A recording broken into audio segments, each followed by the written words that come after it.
2014 సంవత్సరంలో రాష్ట్ర విభజన జరిగింది. 2004 నుంచి ఆంధ్ర తెలంగాణ విభేదాలు ఆరంభమై పతాక స్థాయికి చేరి 2014లో రాష్ట్ర విభజన జరిగింది.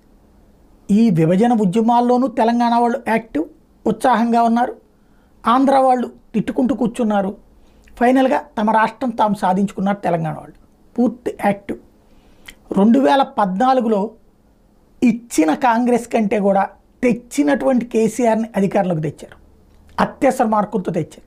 అయితే దాన్ని దెబ్బతీయడానికి చంద్రబాబు ప్రయత్నిస్తే ఆ తెలుగుదేశం పార్టీని అక్కడ నామరూపాలు లేకుండా చేశారు. 2019కి వచ్చేటప్పటికి తెలుగుదేశం కాంగ్రెస్తో జట్టు కట్టిన కేసీఆర్కి అపారమైనటువంటి మెజార్టీ ఇచ్చారు. ఆ అపారమైన మెజార్టీ అహంకారం తెచ్చి కేసీఆర్ ప్రజలకి ఏకు మేకై కూర్చుంటే గద్దె దించి ఇంటికి పంపించారు.